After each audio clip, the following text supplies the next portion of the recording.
Avant l'islam, il fallait déjà être arabe pour exister. Deuxièmement, il fallait appartenir à de grandes tribus pour avoir le droit de s'exprimer ou pour avoir un rôle, ne serait-ce dans la société. Si on est arabe mais d'une tribu moins connue, on n'existe même pas. On est un simple pion de la société. Notre prophète alayhi salatu wassalam, arrivé à Makkatul Mukarrama lors de la conquête de Makka, Fath Makka, notre prophète devait demander à un sahaba de donner le premier adhan de l'histoire de l'islam à la Mecque. C'est quelque chose d'exceptionnel. Le tawhid revient à Makka après l'époque de Ibrahim alayhi salam. Et Allahu Akbar va résonner pour la première fois à Makkatul Mukarrama. C'était quelque chose d'historique. Celui qui va donner ce adhan va entrer dans l'histoire de la religion. On pourrait même dire de l'histoire du Moyen-Orient, du Golfe, de l'humanité. Notre prophète alayhi salatu wassalam n'a pas choisi un cousin, n'a pas choisi une personne de Banu Hashim, n'a pas choisi une personne avec qui il avait des affinités. Notre prophète alayhi salatu wassalam a choisi un homme au cœur pur. Et cet homme au cœur pur, c'était qui? C'était Bilal ibn Rabah radiallahu anhu. Et ça nous fait comprendre que dans l'islam, il n'y a pas de couleur, il n'y a pas d'ethnie, il n'y a pas d'origine, il n'y a pas de conditions sociales, il n'y a pas de grandes familles, de petites familles, il n'y a pas d'immigrés, il n'y a pas de musulmans convertis et de musulmans d'origine. Notre prophète alayhi salatu wassalam a examiné le cœur de Bilal qui était un cœur pur et il lui a donné cet honneur. Également à Madina Munawwara, lorsque le adhan a été instauré, c'était Bilal radiallahu anhu également le muazzin. À travers cette anecdote en rapport avec le muazzin, ça nous fait comprendre ce qu'on avait dit en introduction, que venir à la masjid, c'est pas uniquement les 5 prières. Dans la masjid, les plus belles valeurs de l'humanité ont été transmises. C'est de la masjid que le prophète sallallahu alayhi wa sallam a lancé ce message universel d'amour, de fraternité, de liberté, d'égalité et de fraternité.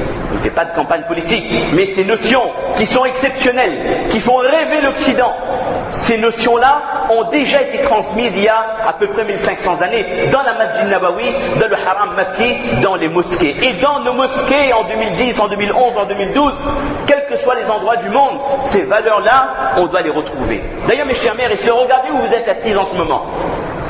Vous voyez les rangs qu'il y a sur la moquette verte, les rangs de couleur bleu marine, on appelle ça en arabe de soufouf, des rangs. Le singulier, c'est un saf. Quand un musulman fait la salat en congrégation, il va se tenir sur un rang, de manière à ce qu'il soit le mieux aligné possible. Mais il y a des fois où on vient à la masjid, on s'aligne, et puis quand la salat est terminée, on rentre chez nous, etc. Le imam avant la salat dit, préparez vos safs, alignez-vous bien, cela fait partie des préparations de la salat, mais on n'imagine pas le sens profond qu'il y a à travers cet alignement de le saf. Ce saf, mes chers frères et sœurs, c'est le plus grand symbole de l'égalité de l'islam. On a vu la liberté avec un homme comme Bilal, affranchi, qui devient un héros de l'islam. On voit maintenant l'égalité que notre prophète alayhi salatu wassalam nous a enseigné, que dans un saf, il n'y a pas de distinction. Vous savez, le premier saf, le deuxième, ce sont les meilleurs rangées de la mosquée. Celui qui va faire sa prière dans le premier rang et dans le second rang, sa prière aura une valeur supérieure à ceux qui seront au fond. Mais malgré ça, il n'y a pas un endroit réservé. C'est pas que moi je m'appelle telle famille ou de telle tribu où j'ai investi dans la masjid que j'ai le droit de réserver une place. Devant Allah Azza wa Jal, nous sommes tous égaux. Et cette notion d'égalité dans notre dîne, elle date de 1500 années. Alors que dans d'autres civilisations, ils ont attendu 1 siècle, voire 2 siècles, pour affirmer que les hommes naissent libres et égaux. C'est pour ça, mes chers frères et sœurs, quand on fréquente une masjid, on doit penser l'historique des valeurs humaines qui ont été transmises, et nous devons être fiers de notre religion. En plus de faire la salat, de se prosterner devant Allah, on doit se dire que dans des lieux comme là où on est, notre prophète alayhi salatu wassalam a écrit les plus belles pages de l'histoire de l'humanité. Alors vous savez que dans une masjid, il y a une salle de prière, bien sûr. Il y a un mimbar, là où on est assis, et le mimbar est utilisé pour la prière de Jumu'ah, pour le khutbah, pour la prêche. Et il y a le mihrab qui indique la direction de Makka. Donc ça, c'était la petite visite technique. Vous avez remarqué que la salle de prière, les murs sont peints en blanc. Il n'y a pas de décoration. Vous savez, une masjid doit rester un lieu extrêmement simple. Parce que dans la masjid, on n'introduit pas le dunya. Aucun signe extérieur de richesse doit se trouver dans la masjid. Dans la mosquée, on ne parle pas d'argent, on ne parle pas de travail, on ne parle pas de ses problèmes personnels, on n'amène pas les choses extérieures de la masjid. Celui qui fréquente régulièrement une masjid sera, incha'Allah, guérit de la cupidité. La cupidité, c'est le grand mal de cette société. On veut toujours gagner plus, toujours trouver une solution pour avoir une meilleure rentabilité de son travail, de son commerce. Ce hubb dunya qui pourrit les cœurs, cet attachement excessif au bien de ce monde, en fréquentant la masjid, le musulman apprend à trouver un tama'nina, une quiétude, un apaisement du cœur, en étant dans un endroit où il n'y a aucun confort. On s'assoit par terre, il n'y a pas de canapé, il n'y a pas de fauteuil, il n'y a pas de relax. Un endroit où il n'y a aucun loisir, un endroit où il n'y a pas de connexion internet, il n'y a pas de Facebook, il n'y a pas de WhatsApp, il n'y a pas de Twitter, il n'y a pas de MSN, il n'y a rien du tout. Mais malgré ça, on se connecte à qui? On se connecte à Allah Azza wa Jal. Et on recherche ce que l'humanité a toujours recherché, la tranquillité du cœur. La tranquillité du cœur, les gens l'ont recherché à travers les biens, à travers la célébrité, à travers toutes les choses qui font courir à l'humanité. Mais Allah Azza wa Jal a dit que Allah, bi dhikrillahi tatma'innul qulub. C'est uniquement par la pensée d'Allah que les cœurs sont apaisés. Cette quiétude, c'est dans la masjid, c'est par le dhikrullah, c'est par la lecture du Coran que le musulman va l'obtenir. Également, la mosquée, c'est un endroit où le musulman, il va, le papa, parce qu'on parle d'éducation, le père va tisser les premiers liens, la relation de confiance avec son fils. Quand un père amène son fils de 5 ans, 6 ans, pas lui, il fait trop des ordures, un peu plus grand quand même. Quand un père va ramener son fils de 5 ans, 6 ans à la masjid pour la première fois, lui non plus. Cet enfant, à lui il va aller, mashallah, sera imam un jour. On va voir jusqu'à où il va y aller, imam ou khatib. Pour l'instant, c'est plus du rap qu'autre chose, mais ça viendra, Inch'Allah. Quand le papa amène son fils de 5 ans, 6 ans à la masjid, un enfant qui vient dans un endroit pour la première fois, il ne connaît personne, il n'a rien, il sait que c'est un endroit où on doit rester silencieux, on ne joue pas, on ne s'amuse pas. Pour lui, son père, son papa, c'est l'unique repère. Son père, au sein d'une communauté, d'une jamaat qui a 200, 300 personnes, il ne connaît que son papa. C'est pour ça que les enfants, ils restent accrochés au bras de leur papa quand ils viennent pour la première fois à la masjid.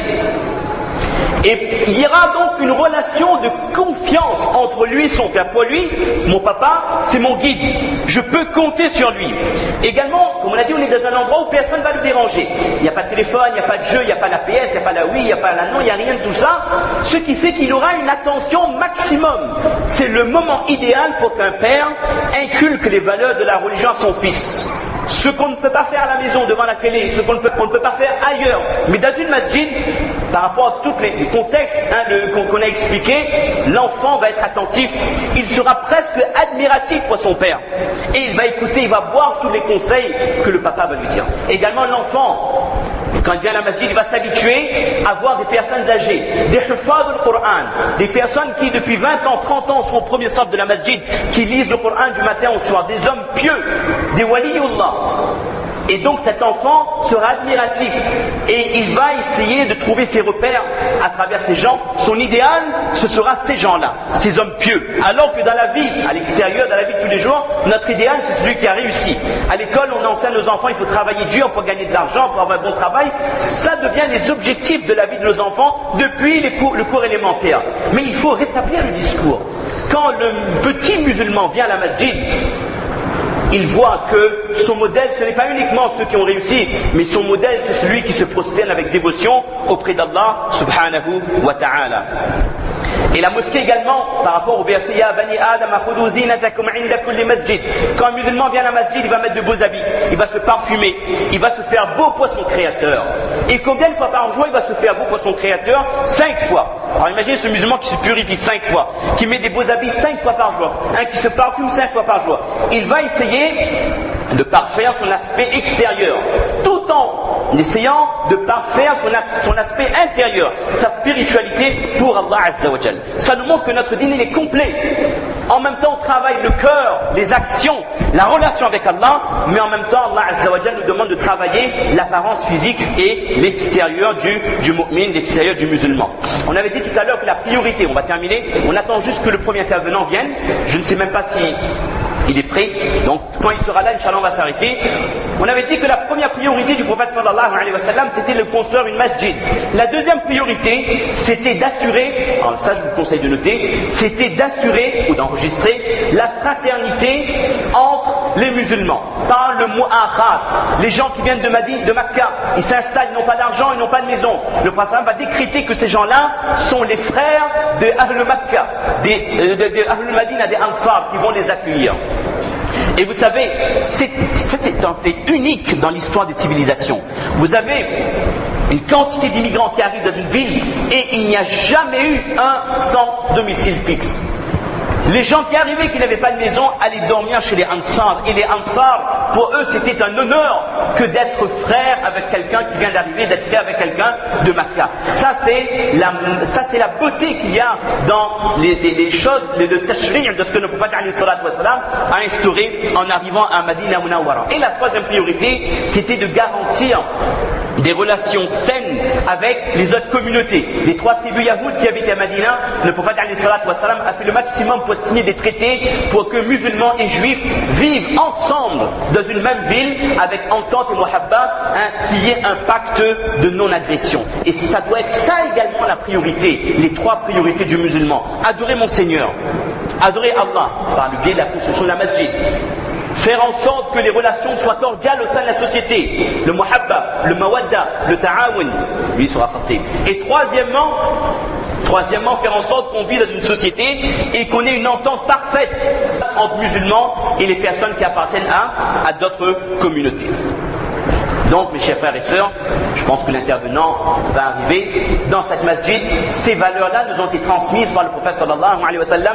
La notion de liberté, d'égalité, de fraternité, l'amour que notre prophète alayhi wa sallam nous a enseigné. Notre prophète, jusqu'au dernier moment de sa vie, avant de mourir, il disait aux musulmans, agissez bien avec vos épouses. Notre prophète alayhi wa sallam n'a jamais frappé une femme. Notre prophète alayhi wa sallam n'a jamais insulté une de ses épouses. Notre prophète alayhi wa sallam a interdit le mariage forcé. Notre prophète a accordé à la femme la possibilité, au cas où si la situation est difficile, de demander le divorce à son mari. Notre prophète a accordé à la femme la possibilité d'avoir une part de l'héritage. Retenez, mes chers frères et sœurs, ce message d'amour universel quand le prophète dit que Ar-Rahama ou yarhamuhum ar-Rahman, irhamu man fil ardi yarhamukum man fis sama. Et on va conclure sur cette citation, ce hadith, que quand une personne a de la compassion pour son prochain, alors Allah Azza wa Jal aura de la compassion pour lui.